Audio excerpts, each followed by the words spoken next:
Hi sweeties, how are you doing? Welcome to Naya Sim. If this is your first time of coming across this channel, sweetheart, kindly smash that subscribe button, turn on the notification so you get notified each time I upload, and please give this video a thumb up. I appreciate you all so much, and I want to say a very big shout out to every one of you for all the love and support you all give me here. I am truly grateful. Thank you all so much. So today we'll be talking about something very important.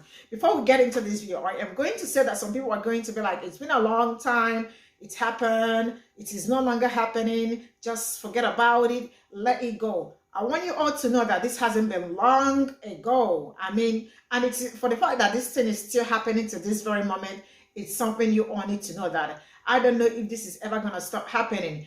But now let me tell you something. You know, sometimes like they use like, you know, the fact that they use their children, you know, as the reason to justify bigotry and raising their children to be discriminatory the way they are.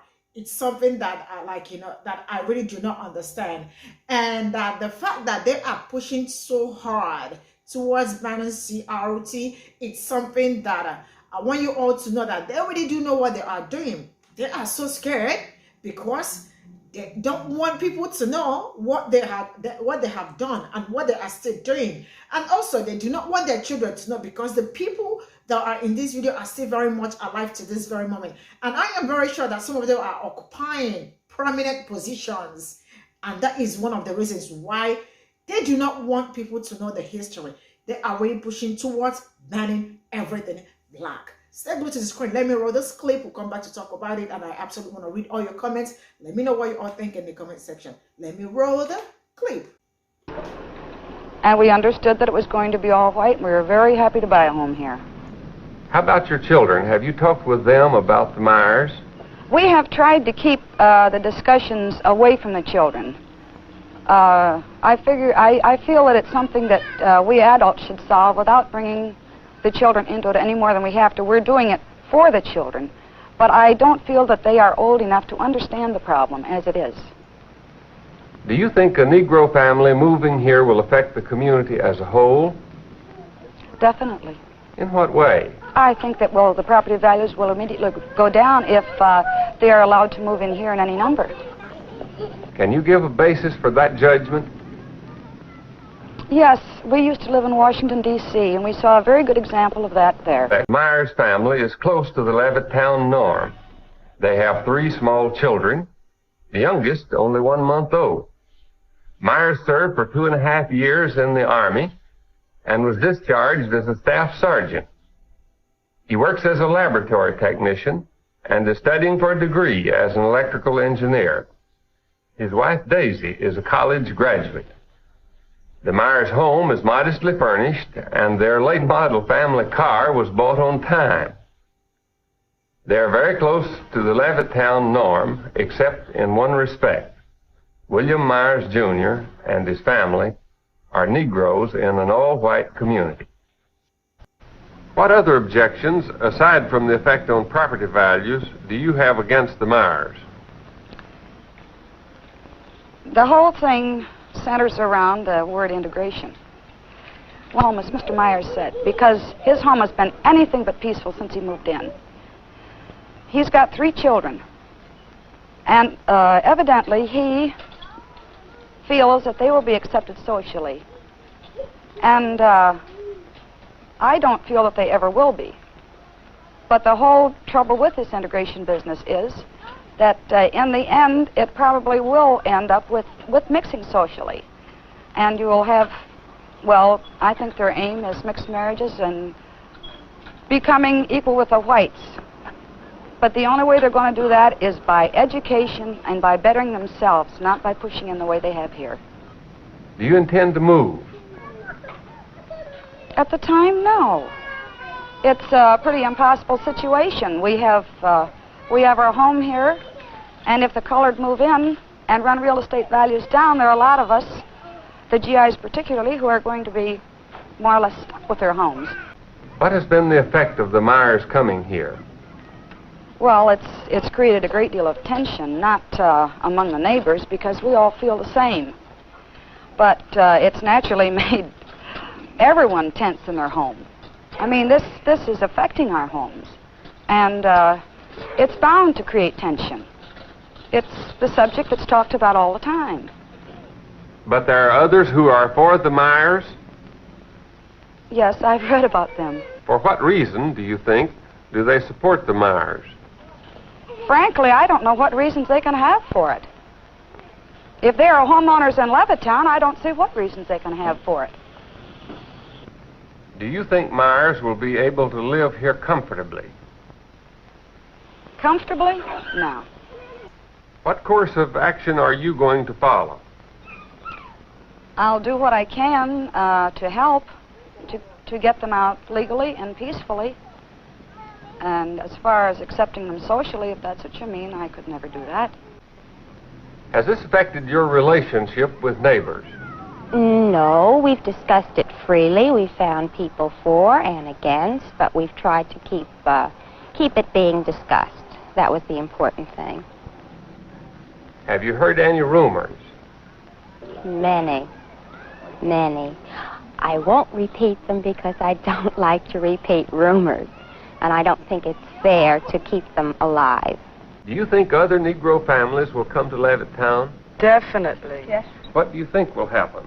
Well, just what's happening already. I don't know. It's a rumor I read in the paper where they have 2 colored school teachers now in Levittown. So that's just a good example of what is going to happen.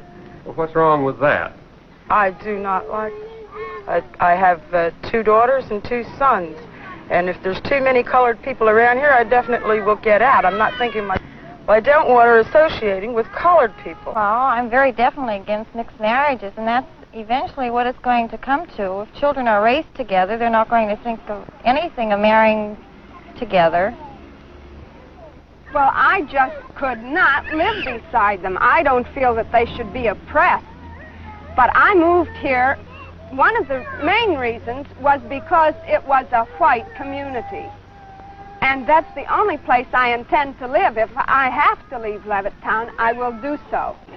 Well, I first read a small article in the newspaper that the first colored family had moved into this community. And following that, why I began to hear on the radio and read in the newspaper that there was some disturbance around this home that these people had bought. What was your initial reaction? I was terribly shocked to find that there were people in this community who would be so violently opposed to it. I rather thought that everyone would just accept it as I would. Was the community prepared in any way for the entrance of the first Negro family into all-white Levittown?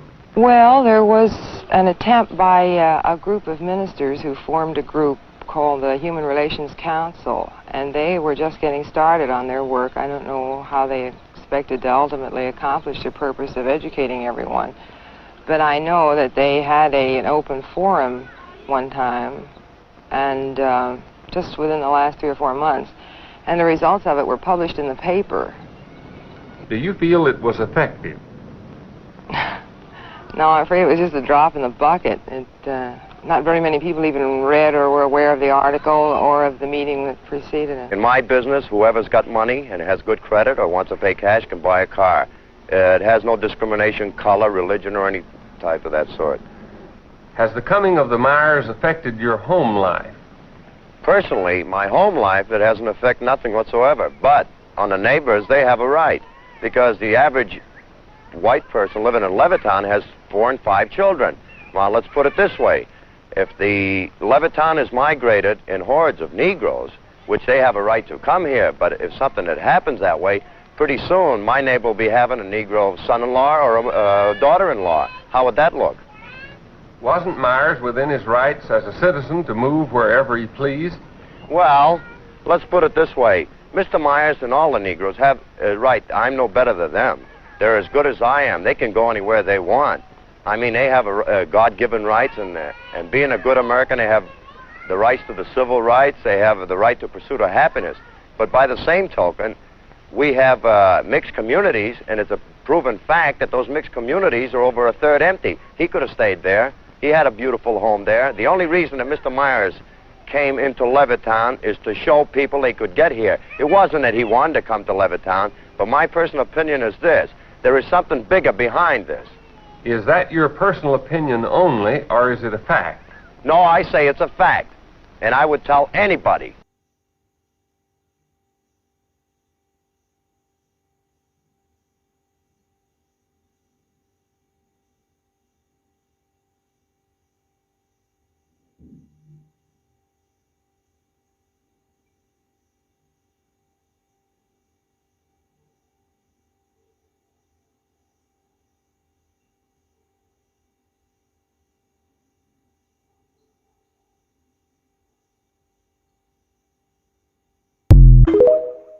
This is what I call ignorance at its peak. Can you imagine over 200 people protested? You know what? The stitches are the most important part, like, because a lot of people actually came out, and like I said before, I don't see nothing really change. Like, you know, they just keep evolving and coming out in different forms and all of that. Stay with the screen. We are getting into the stitches. So here we go.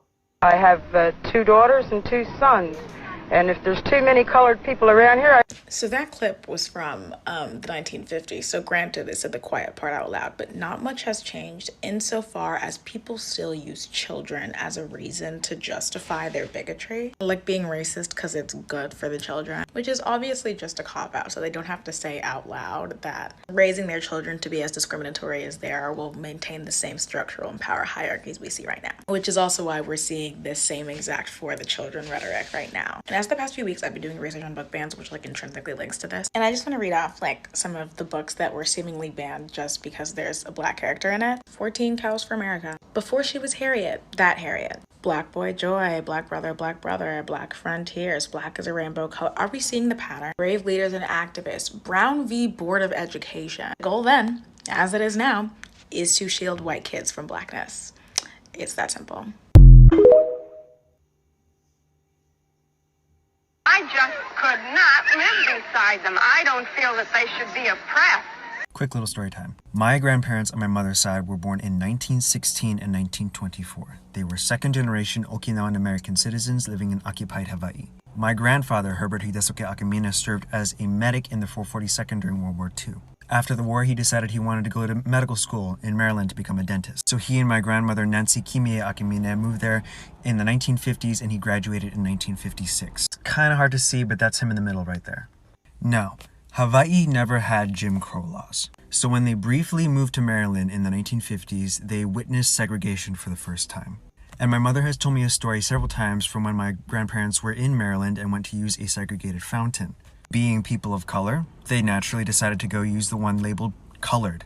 But they were interrupted by white people who told them, don't use the colored fountain, use the whites fountain, which upset them, particularly my grandmother, because they weren't white people. Mind you, this was only a few years after America rounded up all Japanese American citizens and sent them to concentration camps. But white Americans' hatred of black people was so strong that it superseded their hatred of any other race. They were willing to let other non-whites use the white spaces, the white fountains, if it meant further isolating black people.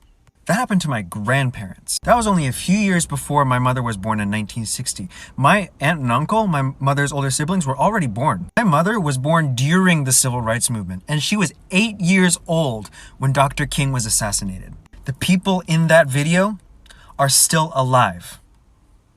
That was not that long ago. The people in that video taught their kids that prejudice, and their kids taught their kids that prejudice. This is why learning our history is so important, and why white Americans are trying so hard to ban the teaching of that history, because that was their time. They were born during that time. They don't want people to learn about that because they want to repeat it and they don't want you to see it coming. Please go back and watch that whole video. Listen to everything that Conscious Lee has to say. It is crucial that we understand exactly what it is that we are up against, because that is what we are up against. Their aim is mixed marriages and becoming equal with the whites. To put this in greater perspective, if that lady was about 23 years old when that video was made, she's 89 today. So all those white-haired people with their Make America Great Again hats on at the polls, that's who the fuck they are. You know what they felt so great about that America? That they could deny black people anything they wanted to, especially the right to live. Because they used to kill innocent black people, just pull them out of their beds in the middle of the night because they offended some sensibility of theirs, string them up in trees and burn our bodies, and suffer no consequence for it. So you remember that when you talk about Jordan Neely. Also remember that the NYPD arrested an innocent Khalif Browder on the suspicion of stealing a backpack and locked him away in Rikers Island for 3 fucking years. Yet Jordan Neely's murderer is on tape murdering him for no reason and is still free. I wonder why. If you can't recognize the humanity in someone else, you're not human yourself, you disgusting troglodyte monster.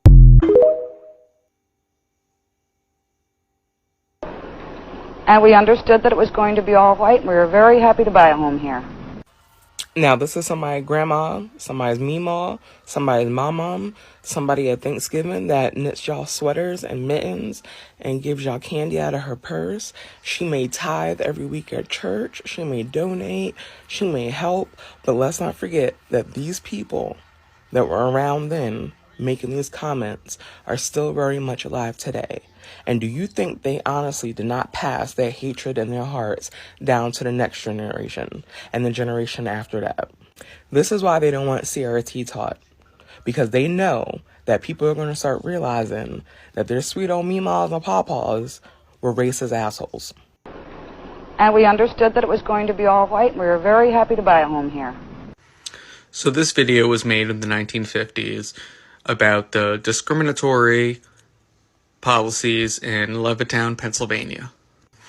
But there are many communities in the Northeast named Levittown that have the same history. All these communities were built by a man named William Levitt and his company, Levitt & Sons. And all of these communities banned people of color and actually Jews, which is funny because William Levitt himself was a Jew. William Levitt is considered the father of modern suburbia and was named by Times as one of the most influential people of the 20th century. Even though he was a Jew himself, he refused to sell houses to fellow Jews and refused to sell houses to people of color. He established so-called Levittowns all over the Northeast, but the only people that were allowed to live there were white people. Again, even though he was Jewish, he did not permit Jews to live in his new neighborhoods because he considered them not white. I grew up not far from Levittown in Long Island, and it has a very terrible racist history. The first black couple, William and Daisy Myers, moved into their home in 1957 in the neighborhood, and were soon attacked because they were not white. The Myers, though, refused to move, and it soon led to a big civil rights movement. The wife was called the Rosa Parks of the North. But these towns still exist. Levittown, in where I'm from, Long Island, still exists. And there's a bunch of Levittowns all over the country. When you think of the Northeast as a more accepting and non-segregating area, the Northeast is based in segregation. Our towns are separated by highways and town roads that segregate white people and people of color. I just could not live beside them. I don't feel that they should be oppressed. But I moved here, one of the main reasons was because it was a white community. And that's the only place I intend to live. If I have to leave Levittown, I will do so. Personally, my home life, it has an effect nothing whatsoever. But on the neighbors, they have a right. Because the average white person living in Levittown has 4 and 5 children. Well, let's put it this way. If the Levittown is migrated in hordes of Negroes, which they have a right to come here, but if something that happens that way, Pretty soon, my neighbor will be having a Negro son-in-law or a daughter-in-law. Now, that was the 1950s, Levittown, Pennsylvania. This country will have us believe that that was so far in the past that those people just disappeared. Now, a lot of folks say it's more about class and less about race, but we see in that example right there that in 1957, even if you had enough class status to be able to live in a neighborhood with those folks in Levittown, they didn't believe you was worthy enough regardless of your job. I just could not live by them. I don't think they should be oppressed, but I can't live by them. That sounds like a lot of good liberals and conservatives of today's time. The same speaking points. Think about it though. The suburbs of today was created back then in the 1950s, 1960s. There's a distribution of wealth and knowledge that's been passed from generation to generation to generation that still impacts how we live today. And to be clear, it wasn't that many generations ago. My grandmother was born in the 1950s. And her mother, the person that birthed her, was born in the 1930s. Not that far ago. A lot of folks that run the system right now was raised in times and by people like her right there. In conclusion, when we talk about white flight or gentrification or redlining, it's important to acknowledge that it's not just by policy, but also ideology. You see what I'm saying? Education is elevation. Constantly educated shirts available on the website. I was able to gather from the stitches, and I absolutely want to read your comment. This is where I am going to draw the curtain because, like, there is nothing that I am going to say that would change anything. I mean, this has been happening and it is still happening to this very moment. So nothing really changed. See you all in my next video. Bye for now.